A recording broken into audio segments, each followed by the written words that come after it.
বন্ধুরা, তো আজকে ওবিসি কেস নিয়ে যে লেটেস্ট যে নিউজটা এসছে সেটা নিয়ে আলোচনা করব, ঠিক আছে। তার সঙ্গে সঙ্গে কী কী জিনিস কী হয়েছে আর কী কী জিনিস হতে পারে সেই জিনিসগুলো আমরা একটু ডিটেলসে আলোচনা করে নেবো, ঠিক আছে, ছোটোর মধ্যে। তো ওবিসি কেস যেটা অনেক দিন থেকেই চলছে, তোমরা জানো, সেগুলো আমি কেস মাঝে মাঝে আপডেট দিয়েছি।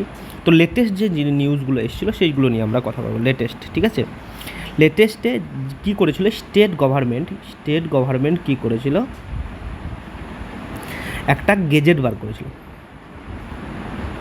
গেজেট, ঠিক আছে, একটা গেজেট বার করেছিল। সেই গেজেটে কি যেটা বার করেছিল ব্যাকওয়ার্ড ওয়েলফেয়ার ডিপার্টমেন্ট থেকে, যে কি গেজেটে ওবিসি যে লিস্ট সেটাকে দুই ভাগ করে ওবিসি এ, ওবিসি বি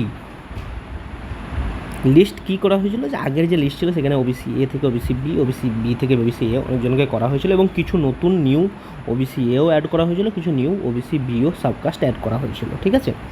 সেটা কেন হয়েছিল, সেটা হচ্ছে যে এতদিন ধরে যে রায় চলছিল সেটাতে কি বলা হয়েছিল, যে একটা প্রপার সার্ভে করে, মানে আমাদের যে কেসগুলো আগের যে সাবকাস্টগুলো ঢোকানো হয়েছিল স্টেট গভর্নমেন্টের, সেই জিনিসগুলো কি প্রপার সার্ভে বা প্রপার কোনো নিয়ম ছাড়াই এগুলো ঢোকানো হয়েছিল, এই যে স্টেট গভর্নমেন্ট প্রপার রুলস মানেনি, ঠিক আছে।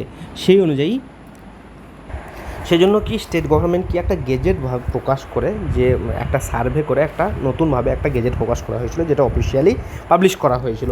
কিন্তু এই গেজেটেরও কিছু প্রবলেম ছিল, যেটার উপর আবার রিভিউ করা হয়েছিল। সেই জন্য হাইকোর্ট, মাননীয় হাইকোর্ট কী করেছিল, হাইকোর্ট থেকে কী করেছিল, যে এই যে গেজেটটাকে সেটাকে কিন্তু ইনভ্যালিড করে দেওয়া হয়েছিল, বা টিল ফার্দার অর্ডার, ঠিক আছে, যেটা জুলাই 31 জুলাই পর্যন্ত এইটাকে ইনভ্যালিড করে দেওয়া হয়েছিল। তারপর আবার এটাকে এক্সটেন্ড করে আগস্ট লাস্ট পর্যন্ত এক্সটেন্ড করা হয়েছিল, যে এই যে লিস্টটা বা গেজেট যেটা সেটা ইনভ্যালিড, ঠিক আছে। এই গেজেট অনুযায়ী কোনো গভর্নমেন্ট যে রিক্রুটমেন্ট বা হোক বা অন্য কোনো ভর্তি বা অন্য কোনো যে কোনো জিনিসই হোক না কেন সেটা করা যাবে না। তো এই যে এক্সটেন্ড করা হয়েছিল জিনিসটাকে, আবার রায়টাকে তো রিভিউ করা হয়েছিল, পিটিশন রিভিউ করে সুপ্রিম কোর্টে যাওয়া হয়েছিল।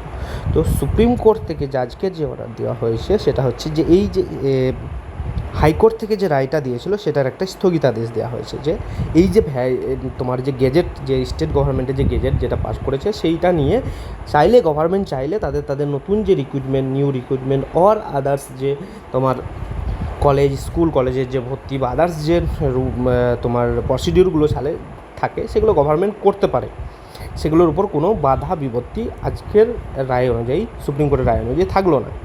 এবং তার সঙ্গে কি করলো, 6 to 8 উইকের মধ্যে এই যে কেসটা আছে এই কেসটাকে নিষ্পত্তি করতে বলেছে, বা এই কেসটাকে সলিউশন করতে বলেছে, কার দ্বারা, হাইকোর্টের দ্বারাই। হাইকোর্টে কেসকে পাঠানো হয়েছে, এটাকে সলিউশন একটা করতে বলেছে খুব তাড়াতাড়ি, এই যে 6 থেকে 8 উইকের মধ্যে এটাকে সলিউশন দিতে হবে, কারণ সব জিনিসই এই জিনিসের জন্য সব কিছু দাঁড়িয়ে আছে, একটা স্টেটের সব কিছু আটকে আছে। তো এখনও পর্যন্ত আজকের রায় অনুযায়ী এই যে গেজেট যেটা পাবলিশ করা হয়েছিল সেই গেজেটে যারা ওবিসি এ ওবিসি বি যাদের আছে সেই জিনিসটা এখন ভ্যালিড হয়ে গেল, মানে এই যে গেজেট অনুযায়ী গভর্নমেন্ট চাইলে সব কিছুই তারা। তো এটা হলো লেটেস্ট আজকের যে আপডেট সেটা। তো দেখা যাক কত তাড়াতাড়ি জিনিসটা এখন সলভ হয়। এখন যদি আজকের যে রায় অনুযায়ী যদি বলে থাকে, তো নতুন কোনো রিক্রুটমেন্টের বা নতুন কোনো প্রসিডিওরে কোনো বাধা বিপত্তি থাকলো না। চাইলে গভর্নমেন্ট নিজের যে গেজেট যেটা বার করেছিল সে পাবলিশ করেছিল, সেই গেজেট অনুযায়ী তাদের যে ফার্দার কোনো স্টেপ থাকে সেটা তারা করতে পারে।